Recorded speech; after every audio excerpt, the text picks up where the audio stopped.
여러분, 만약 여러분이 30년 동안 찾아 헤매던 사람을 단 하나의 작은 점으로 알아볼 수 있다면 어떨까요? 오늘 들려드릴 이야기는 한 기업 회장의 가슴 찢어지는 과거와 운명처럼 찾아온 기적 같은 재회에 관한 것입니다. 백화점 복도를 지나던 평범한 순간, 직원의 손등에 있는 작은 점 하나가 그의 인생을 송두리째 흔들어 놓았습니다. 그 점은 무엇을 의미했을까요? 그리고 그날 이후 두 사람에게는 어떤 일이 벌어졌을까요? 지금부터 시작합니다. 구독 요청 영상을 시작하기 전에 잠깐만요. 이 채널은 여러분의 마음을 울리는 진짜 이야기들을 전해드리고 있습니다. 구독과 좋아요, 알림 설정은 저희에게 큰 힘이 됩니다. 여러분의 작은 클릭 하나가 더 좋은 콘텐츠를 만드는 원동력이 되니까요. 그럼 본격적으로 이야기 속으로 들어가 보겠습니다. 평범했던 그날 서울 강남의 한 대형 백화점. 이곳을 소유한 김 회장은 이날도 어김없이 매장을 돌아보고 있었습니다. 직원들은 그를 볼 때마다 긴장했지만 김 회장은 언제나 부드러운 미소로 그들을 대했습니다. 수고들 많으십니다. 오늘 매출은 어떻습니까? 고객 응대 정말 잘하시네요. 그의 따뜻한 말 한마디 한마디에 직원들은 힘을 얻었습니다. 하지만 아무도 몰랐습니다. 그 미소 뒤에 숨겨진 30년간 그를 괴롭혀온 상처가 있다는 것을요. 그날도 평소처럼 3층 명품관을 지나던 김 회장은 한 여직원과 마주쳤습니다. 안녕하세요, 회장님. 20대 후반으로 보이는 그 여직원은 밝은 미소로 인사했습니다. 김 회장도 습관처럼 고개를 끄덕이며 대답했습니다. 네, 수고하십니다. 그런데 바로 그 순간이었습니다. 여직원이 인사하며 들어올린 서류 뭉치, 그 아래로 보이는 그녀의 손등, 김 회장의 시선이 그곳에 고정되었습니다. 왼쪽 손등, 엄지와 검지 사이 약간 위쪽에 자리한 작은 점. 크기는 쌀알만했고 색은 진한 갈색이었습니다. 시간이 멈춘 듯 했습니다. 김 회장의 얼굴에서 혈색이 빠져나갔습니다. 회장님? 괜찮으세요? 여직원이 놀라서 물었지만 김 회장은 대답하지 못했습니다. 그의 눈은 여전히 그 작은 점에 고정되어 있었습니다. 회장님, 비서가 급히 달려왔고 김 회장을 부축했습니다. 저기 벤치에. 김 회장은 가까스로 말을 꺼냈고 비서의 부축을 받으며 휴게 공간의 벤치에 앉았습니다. 물 좀 가져와. 주변 직원들이 급히 움직였습니다. 여직원도 당황한 표정으로 물을 건넸습니다. 죄송합니다, 회장님. 제가 뭘 잘못했나요? 물을 몇 모금 마신 김 회장은 천천히 고개를 들어 그녀를 바라봤습니다. 그의 눈빛에는 형언할 수 없는 감정이 담겨 있었습니다. 놀라움, 두려움, 그리움, 그리고 희망. 당신, 이름이 뭡니까? 떨리는 목소리로 김 회장이 물었습니다. 정수아입니다. 나이는 32입니다. 김 회장의 손이 떨렸습니다. 정확히 32년 전 그가 딸을 잃었던 그 해와 맞아떨어지는 나이였습니다. 이야기를 이해하려면 시간을 거슬러 올라가야 합니다. 1993년 서울 변두리의 작은 공장지대. 당시 김 회장은 회장이 아니었습니다. 그저 하루하루 생계를 이어가는 평범한 공장 노동자 김태준이었습니다. 그에게는 아내와 3살배기 딸이 있었습니다. 딸의 이름은 민지. 손등에 작은 점이 하나 있는 것 빼고는 너무나 건강하고 예쁜 아이였습니다. 아빠. 퇴근할 때면 언제나 대문 앞에서 기다리던 민지. 김태준은 지친 몸을 이끌고도 딸을 번쩍 안아 올렸습니다. 우리 민지, 오늘도 착하게 잘 놀았어? 응. 엄마랑 공원 갔다 왔어. 그래. 재미있었어? 응. 그런데 아빠, 이거 봐. 민지가 손등을 내밀었습니다. 이 점 이상해? 친구들이 이상하대. 김태주는 부드럽게 웃으며 딸의 손등에 입을 맞췄습니다. 이상한 게 아니야. 이건 특별한 거야. 우리 민지만 가진 특별한 표시지. 진짜? 진짜야. 이 점 덕분에 아빠는 세상 어디서든 우리 민지를 찾을 수 있어. 그때는 몰랐습니다. 그 말이 예언이 될 줄은. 그해 가을, 김태준의 공장이 부도났습니다. 하루아침에 일자리를 잃은 그는 새 일을 찾아 헤맸지만 쉽지 않았습니다. 빚은 늘어갔고 아내는 병을 얻었습니다. 절망적인 상황에서 김태준은 조그만 희망을 발견했습니다. 부산의 한 공장에서 일자리 제안이 온 것입니다. 여보, 내가 먼저 부산에 내려가서 자리를 잡을게. 그리고 당신과 민지를 데려올게. 당신 조심해서 다녀와요. 우리 기다릴게요. 그렇게 김태준은 부산으로 떠났습니다. 하지만 그곳 생활은 생각보다 더 힘들었습니다. 월급은 적었고 숙소는 열악했습니다. 서울에 남은 아내는 병원비 때문에 사채를 쓰기 시작했습니다. 그리고 어느 날, 여보, 큰일 났어요. 사채업자들이 집에 찾아왔어요. 전화를 받은 김태준은 급히 서울로 올라왔습니다. 집에 도착했을 때는 이미 늦은 밤이었습니다. 문을 열자마자 그를 맞이한 건 어지럽혀진 집안과 울고 있는 아내였습니다. 민지는 어디 있어? 밖에서 놀고 있어요. 아까 엄마 우는 거 보고 무서워해서 나가 놀라고 했어요. 이 밤에 김태준은 급히 밖으로 뛰쳐나갔습니다. 하지만 집 앞 놀이터에 민지는 없었습니다. 민지야, 민지야. 그는 동네를 헤집고 다녔습니다. 1시간이 지나고 2시간이 지났습니다. 민지는 나타나지 않았습니다. 민지, 김태준의 절규가 밤하늘에 울렸습니다. 경찰에 신고했고 온 동네를 뒤졌지만 민지는 흔적도 없이 사라졌습니다. CCTV도 없던 시절 목격자도 없었습니다.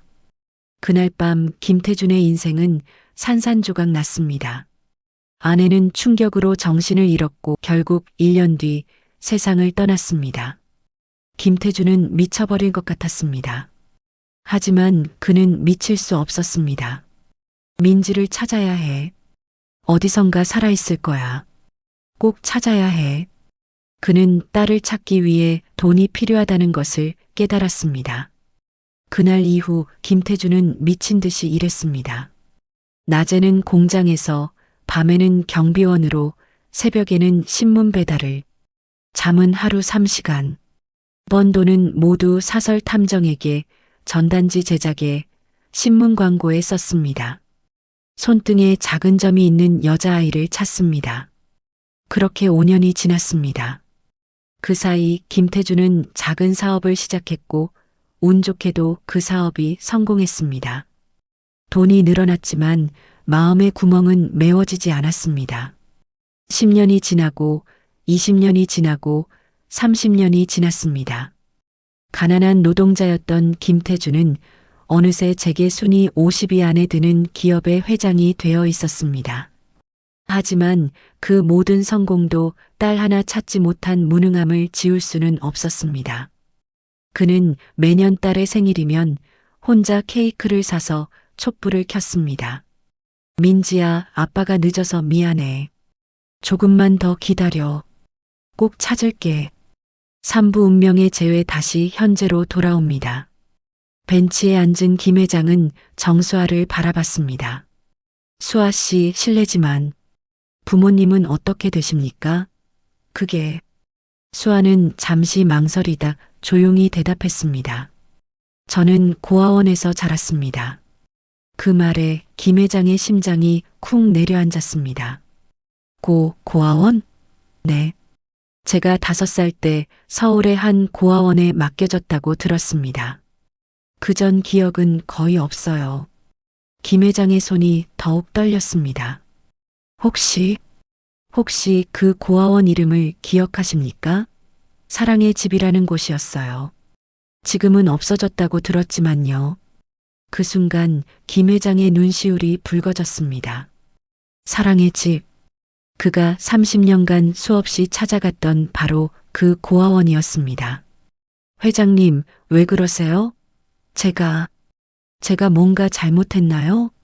수아가 불안한 표정으로 물었습니다.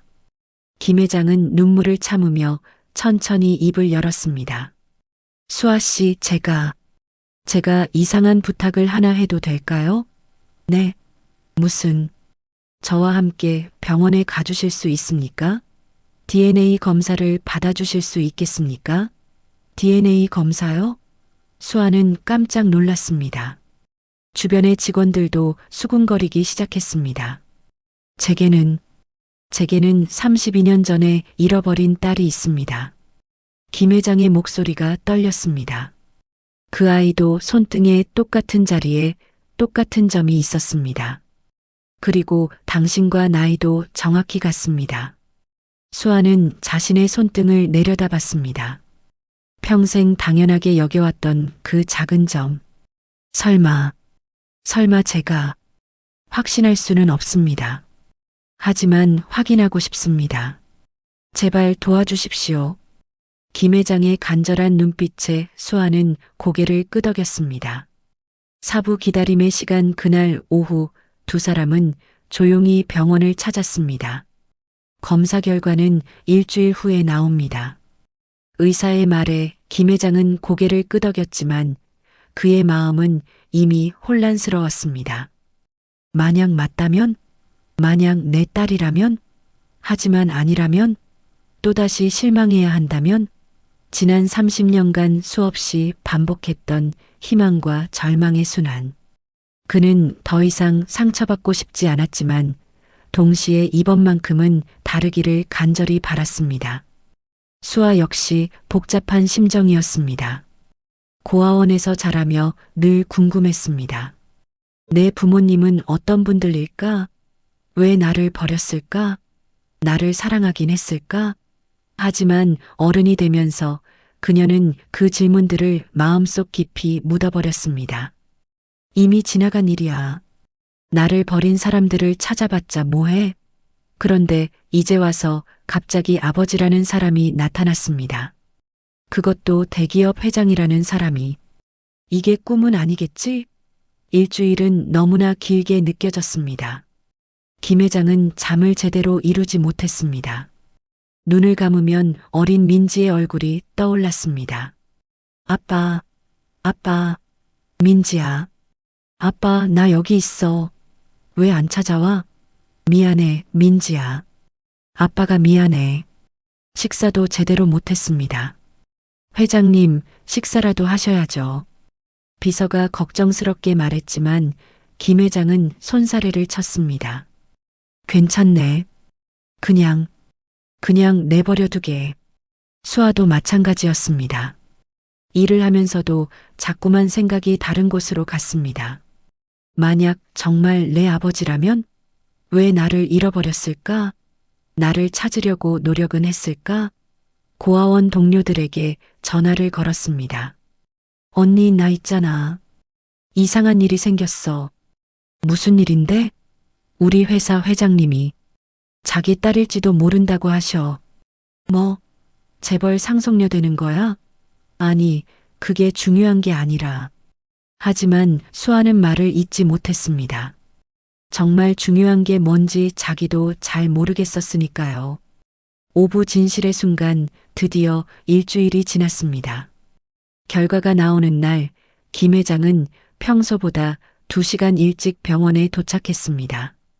그는 복도를 서성이며 시계만 쳐다봤습니다. 수아는 정확히 약속 시간에 도착했습니다. 두 사람은 서로를 보자마자 어색하게 눈인사를 나눴습니다. 먼저 오셨네요. 아, 네. 일찍 일어나서. 김 회장의 목소리는 평소와 달리 떨렸습니다. 들어가시죠. 진료실 문을 열고 들어갔을 때 의사는 책상에 봉투를 놓고 있었습니다. 오셨습니까? 앉으시죠. 두 사람은 나란히 앉았습니다. 의사는 잠시 두 사람의 얼굴을 번갈아 보더니 봉투를 집어들었습니다. 검사 결과가 나왔습니다. 그 순간 세상이 멈춘 것 같았습니다. 김 회장의 심장은 터질 듯 뛰었고 수아는 숨을 참았습니다. 혈연관계 일치율이 의사가 서류를 꺼내며 말했습니다. 99.99%입니다. 그게 부녀지간이 확실합니다. 그 말이 떨어지는 순간 김 회장의 눈에서 눈물이 쏟아졌습니다. 민지야, 우리 민지. 32년간 참아왔던 모든 감정이 한꺼번에 터져 나왔습니다. 그는 얼굴을 손으로 가리고 흐느꼈습니다. 수아도 눈물을 흘렸습니다. 실감이 나지 않았지만 가슴 한편이 뭉클했습니다. 아버지. 처음으로 그 단어를 입 밖으로 꺼냈을 때 이상하게도 낯설지 않았습니다. 김 회장은 떨리는 손으로 수아의 손을 잡았습니다. 미안하다. 정말 미안하다. 아버지가 너무 늦게 찾아서. 아니에요. 아빠가 무능해서, 아빠가 못나서 너를 지키지 못했어. 너 혼자 얼마나 힘들었니? 괜찮아요. 전 괜찮았어요. 하지만 수아도 사실은 괜찮지 않았습니다. 고아원에서 자라며 수없이 울었던 밤들. 친구들이 부모님 손을 잡고 가는 모습을 보며 느꼈던 외로움. 나는 왜 부모가 없을까? 나는 사랑받을 자격이 없는 걸까?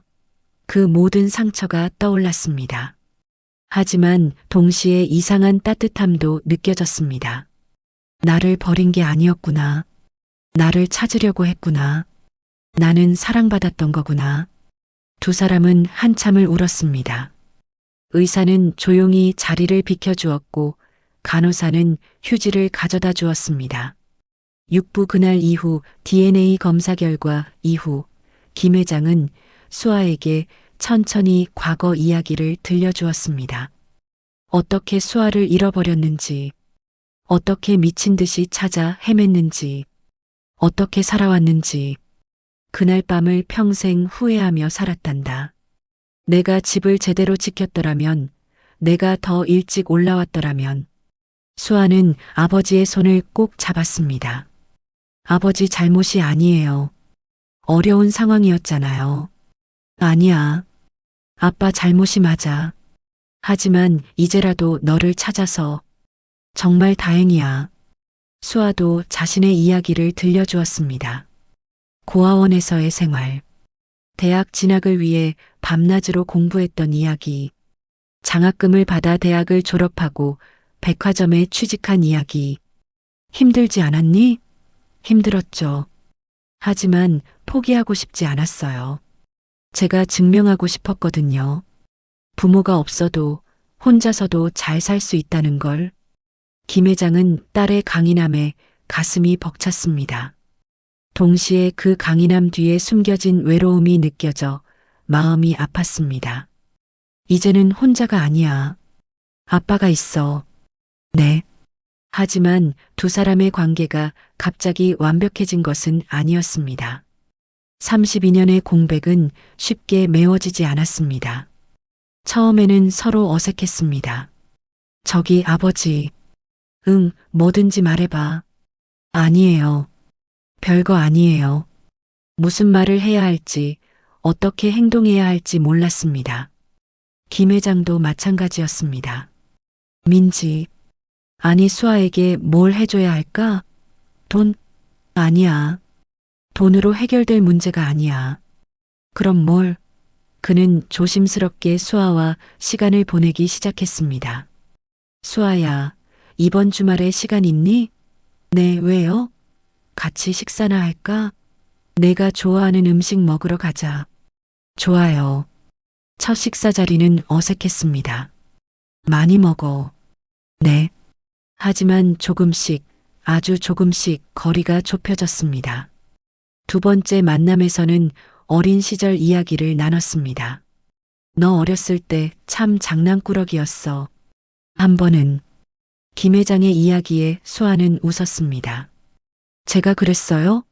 그럼 아빠 출근할 때마다 안 보내려고 다리를 붙잡고 세 번째 만남에서는 고아원 시절 이야기를 들었습니다. 한 번은 제가 다른 아이들 급식비를 대신 내주려고 아르바이트를 3개나 했어요.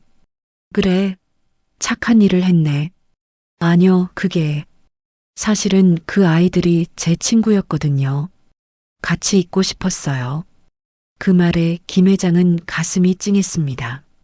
얼마나 외로웠으면. 4번째 만남에서는 처음으로 김 회장의 집을 방문했습니다. 여기가 제 집이야. 아니, 우리 집이지. 넓은 저택을 둘러보던 수아는 한 방 앞에서 멈췄습니다. 이 방은?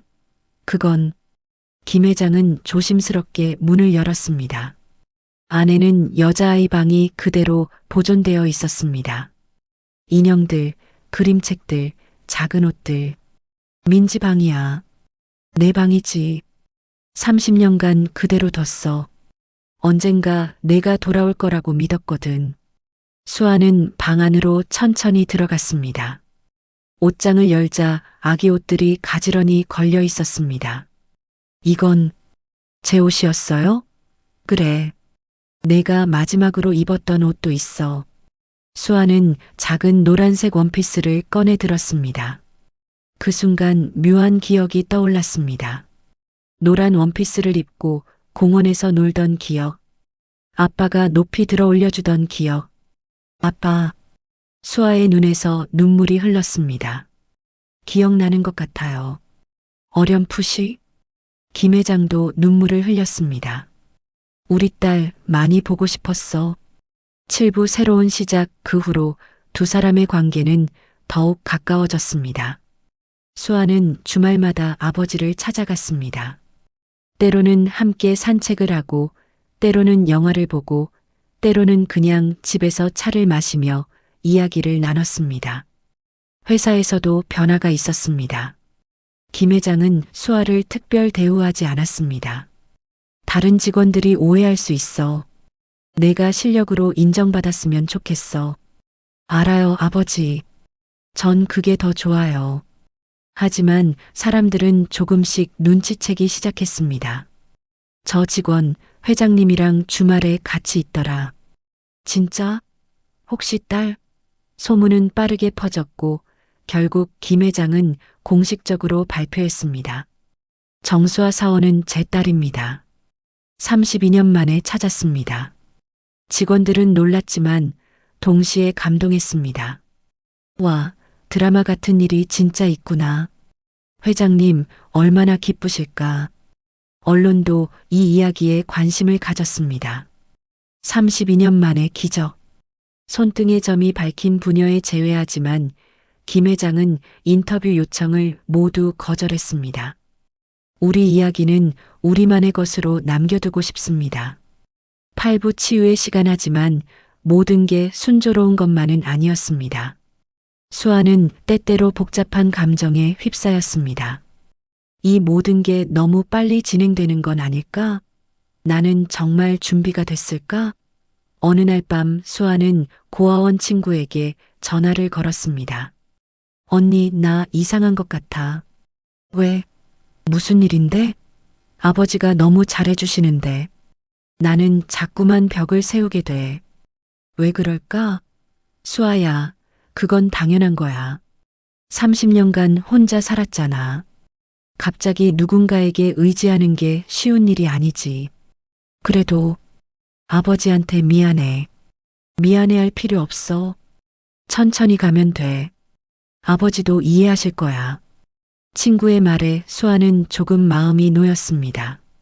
김 회장도 비슷한 고민을 했습니다. 어떻게 하면 수아가 마음을 열까? 억지로 다가가면 안 될 것 같은데. 그는 심리 상담사를 찾아갔습니다.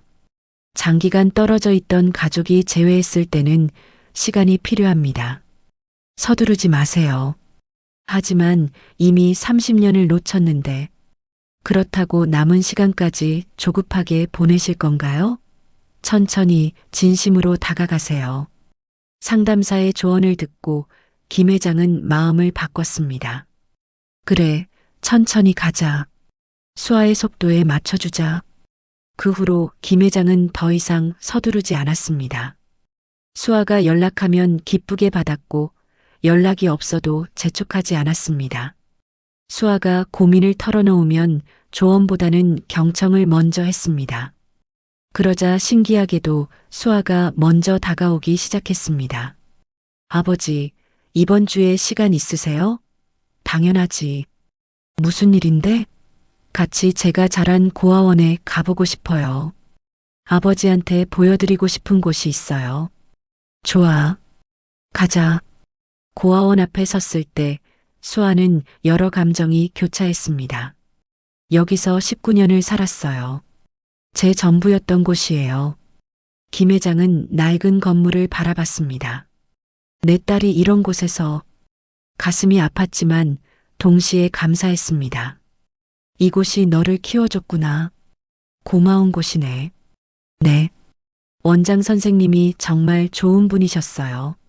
지금은 은퇴하셨지만 찾아뵙고 인사드리고 싶구나. 괜찮겠니? 좋아요.